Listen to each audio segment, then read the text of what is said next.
So Balaram gave me a little leeway today.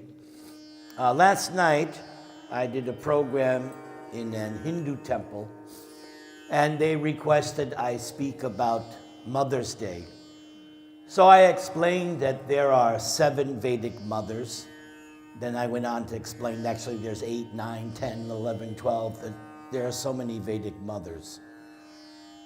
But here in this temple, don't get puffed up. You are on a higher platform. So I can do a topic that is at your level if I get your permission. If you agree, say, Jai Srila Prabhupada. Jai Srila Prabhupada. So in my preparation for yesterday's class, I stumbled upon a wonderful article from the Back to Godhead magazine in 1970 by His Divine Grace, A.C. Bhaktivedanta Swami Prabhupada, our loving spiritual father. And by the way, in case you don't want to come next month, I'm coming back on Father's Day. So I'm giving you a heads up. If you've had enough of me, which even my wife sometimes says, I love you, but I'll be back on Father's Day, thanks to my very well-wishing friend Balaram. Thank you, Balaram, for liking me. It is my great benefit that you do that.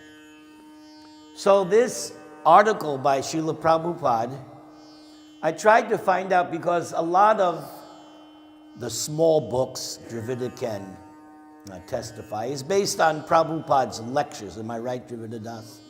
Yeah. But I could not find what this article is based on.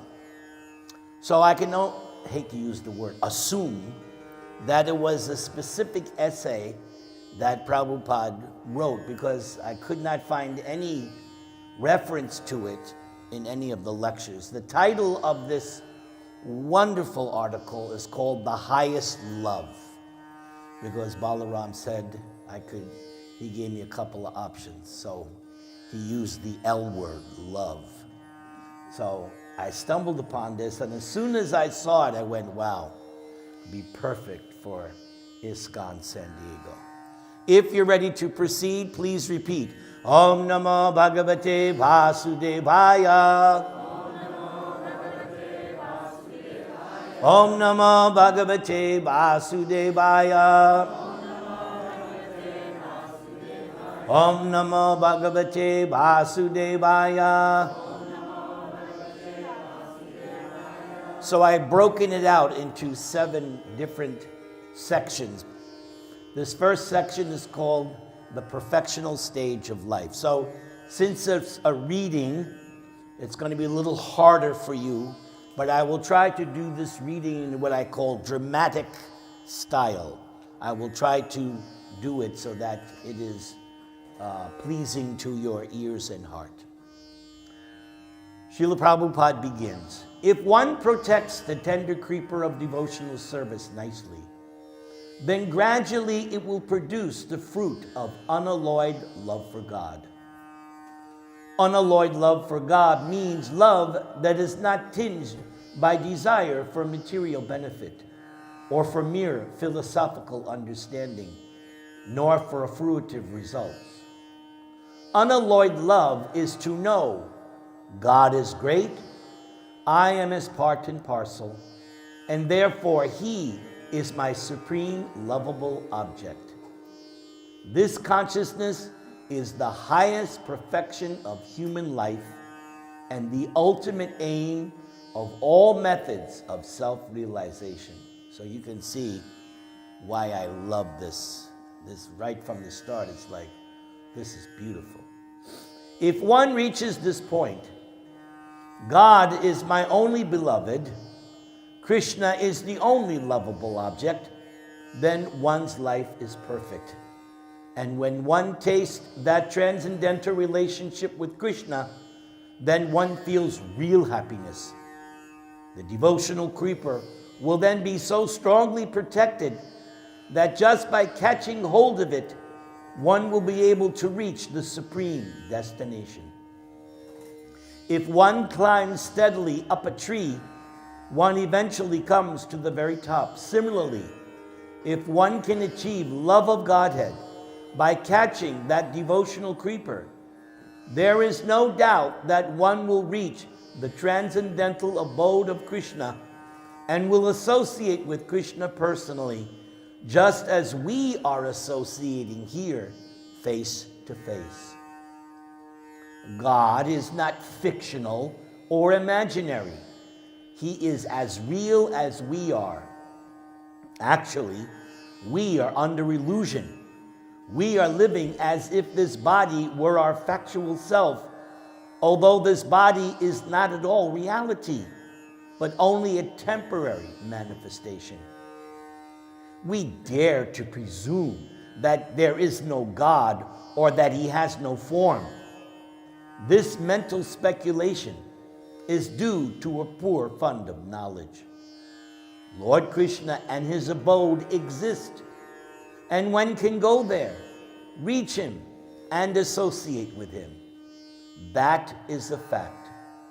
Spiritual life means to be in association with the Supreme Lord and to exist in bliss and knowledge eternally. Such eternal association means to play with Krishna, to dance with and love Krishna.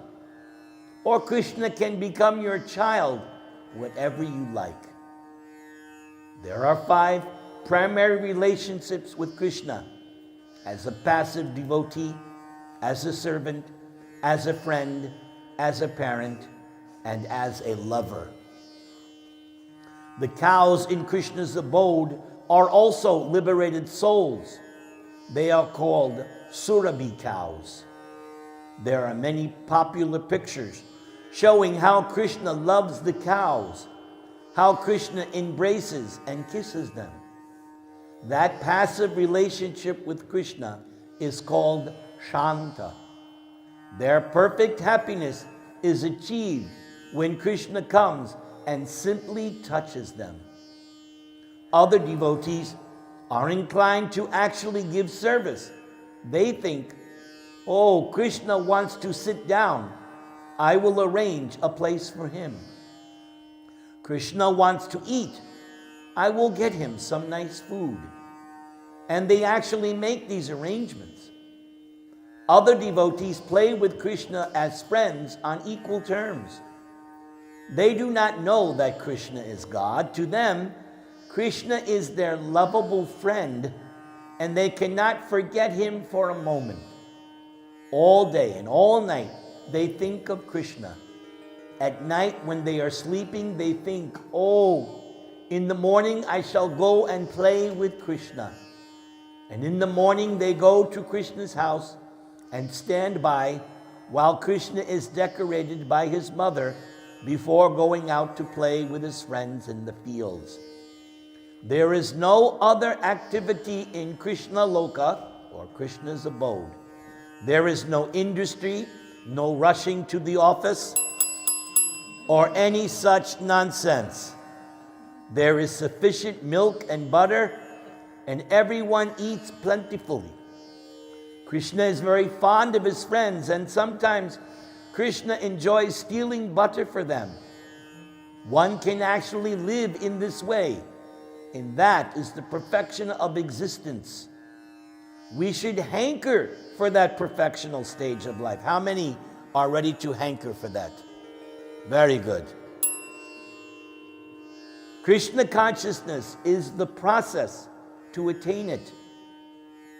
As long as one has even a slight attachment for this material world, one has to remain here. That is very significant. I'll repeat that. But as long as one has even a slight attachment for this material world, one has to remain here. Krishna is very strict. Krishna does not allow anyone to enter into his association who has any tinge of the material conception of life. Bhakti must be free from material contamination. Do not think I am a very learned scholar. I shall find out what is the absolute truth by mental speculation. That is nonsense. One can go on speculating and will never find the source of all sources. It is said in the Brahma Samhita, one can go on speculating about the absolute truth for millions and millions of years, and still it will not be relieved. One can rot in this material world as one is and go on speculating. But that is not the right process. Here is the process, Bhakti Yoga. We just heard part 1. Do you want to hear more? Some of you do, okay. I do. And besides, I'm here for an hour, so. Okay. So part 2 is called Guru. Lord Chaitanya says that to render devotional service to Krishna is the highest perfectional stage of life. And compared to this, other things for which people are hankering in this material world are like bubbles in the ocean. Generally, people are after rewards and therefore they become religious. They say, I am Hindu, I am Christian, I am Jew, I am Muhammadan, I am this, I am that. And therefore, I cannot change my religion. I cannot accept Krishna. So this is called religiosity, dharma. With such a materialistic sectarian idea of religion, they will rot in this material world, stuck to rituals and faith. They are under the impression that if they follow their religious principles, they will get material prosperity. Of course, if one sticks to any kind of religious faith, he or she will get facilities for material life. So why do people want this material prosperity? For sense gratification. They are thinking, I shall have a very nice wife. I shall have very good children. I shall have a very good post. I shall become president. I shall become prime minister.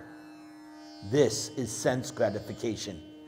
And when one is frustrated and has seen that to be rich or to attain the presidency cannot give one happiness, after squeezing out all the taste of sex life, when one is completely frustrated, then perhaps one takes to LSD and tries to become one with the void. But this nonsense cannot give happiness. Here is happiness. So here, look at the altar. Here is happiness. Radha Giridhari. One must approach Krishna, otherwise it will end in LSD confusion and roaming in impersonal void concepts. People are frustrated. They must be frustrated if they do not have genuine spiritual life, because a person is spiritual by nature. How can anyone be happy without Krishna? Suppose one is thrown into the ocean. How can one be happy there? That is not for us. One may be a very good swimmer, but how long will one be able to swim? Eventually, one becomes tired and drowns. Similarly, we are spiritual by nature. How can we be happy in this material world? It is not possible. But men are trying to remain here, making so many temporary adjustments for survival. This patchwork is not happiness. If one really wants happiness, here is the process. One must attain love of Godhead. Unless one can love Krishna, unless one finishes with love for cats, dogs, country, nation, and society, and instead concentrates his or her love on Krishna, there is no question of happiness. Rupa Goswami has given a very nice example in this regard. There are many drugs that saturate one with ideas or hallucinations. But Rupa Goswami says that unless one tastes the final drug of love of Godhead, Krishna Prema, he or she will have to be captivated by meditation, impersonal monism, and so many other distractions. Chaitanya Mahaprabhu describes that to attain unalloyed love of Krishna, one has to execute devotional service or Krishna consciousness. One has to engage oneself exclusively in serving Krishna. The highest perfectional stage of unalloyed devotion is to be free from all material desires, all mental speculation, and all fruitive activities. The basic principle of unalloyed devotion is that one cannot maintain any desire other than to become fully Krishna conscious. Even if one knows that all other forms of God are also Krishna, one should not worship any other form, but should concentrate on the Krishna form. Krishna has many forms, but one only has to worship Krishna in his form with the flute. Does our Krishna have a flute? Then we're right on track. Very good. One only has to worship Krishna in his form with the flute, as in the Radha Krishna deity. Simply concentrate on that form, and all mental speculation and fruitive activities will fall away. One has to cultivate Krishna consciousness favorably, and that means to execute service by which Krishna becomes satisfied. Krishna consciousness is not attained by manufacturing one's own way. I may think that I am doing something in Krishna consciousness, but who has sanctioned it? For instance, in Bhagavad Gita, Arjuna hesitated to fight for certain moral reasons. But Arjuna was viewing the situation from the platform of fruitive activities on which one has to enjoy or suffer the results. Arjuna was considering that if he killed his family members, Arjuna would then be subjected to many reactions. This conclusion, however, was not sanctioned by Krishna. The law of action and reaction in the material world is called karma, but devotional service transcends karma. Unalloyed love must be free of all tinges of fruitive activities or karma, and must be free from all tinges of mental speculation and material desire. That unalloyed devotional service should be favorably fixed on Krishna. Favorably means in accordance with what Krishna desires. Krishna desired that the battle of Kurukshetra take place. It was all arranged by Krishna.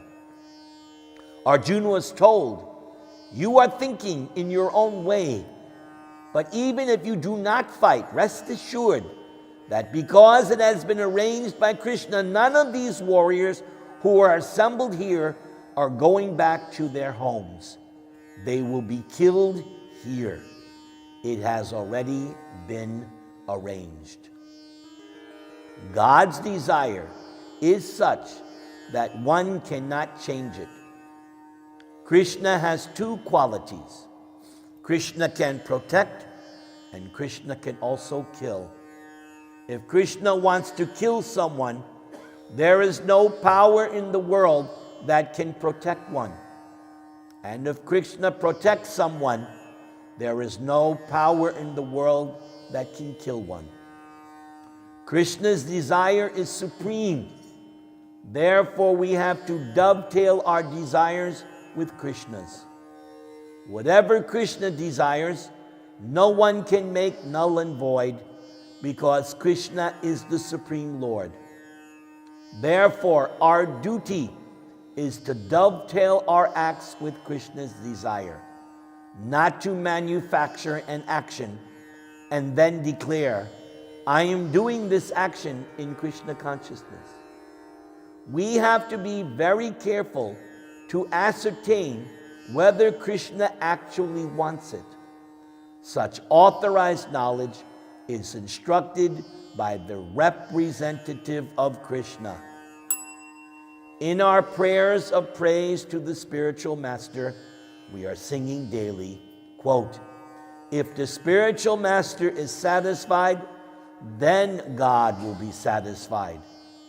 And if one dissatisfies the spiritual master, then there is no way for someone to please God. Therefore, as far as possible, one has to execute the order of one's spiritual master. That will enable one to progress. That is the essence of the favorable execution of Krishna consciousness. Prabhupada now writes about himself. In my old age, I have come to America. Prabhupada celebrated his 70th birthday on the boat coming over from India to America. 70 years old. That alone is astounding. 70 years old. Anybody here 70?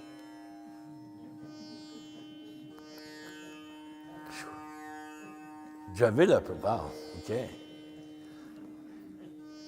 In my old age, I have come to America, and I'm trying to teach Krishna consciousness because my spiritual master gave me an order that I must do it.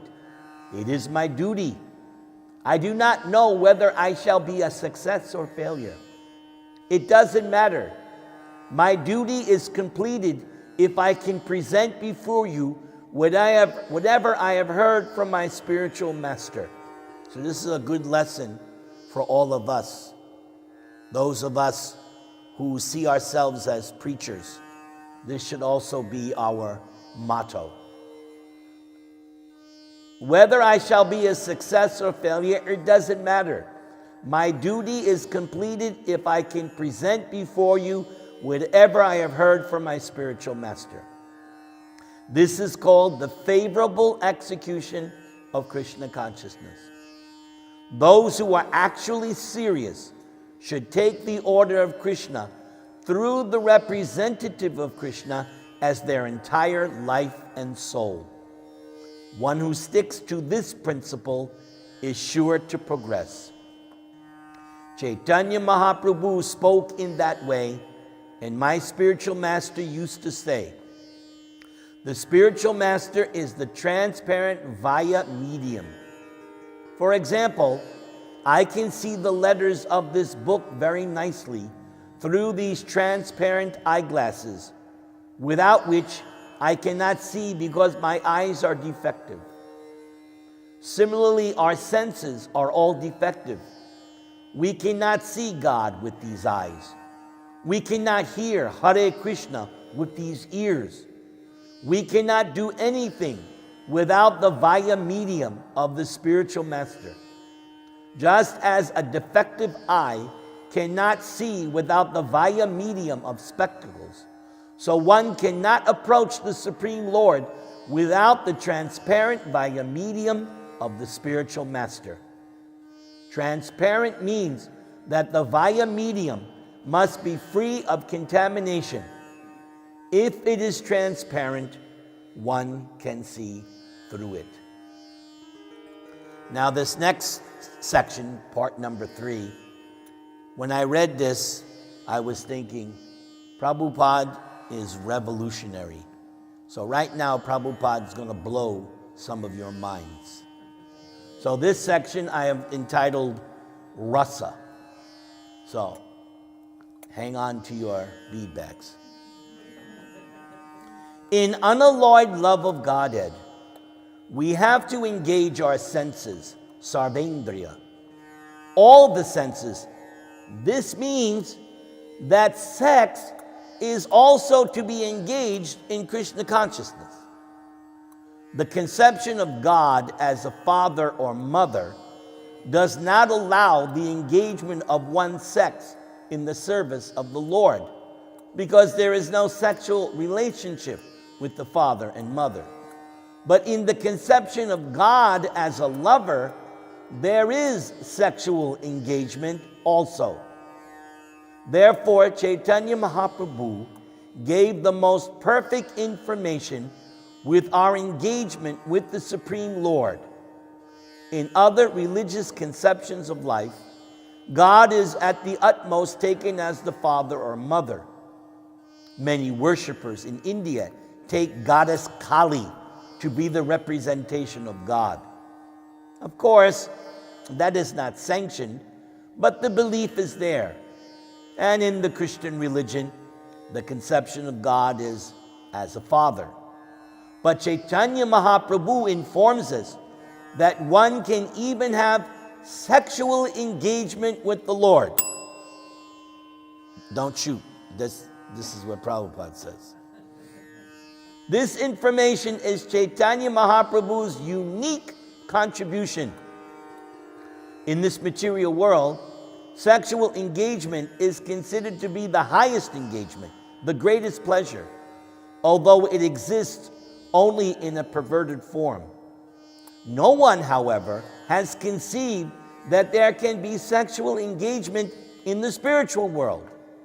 There is not a single instance of such theology anywhere in the entire world. This information is given for the first time by Chaitanya Mahaprabhu. One can have the Supreme Personality of Godhead as one's husband or as one's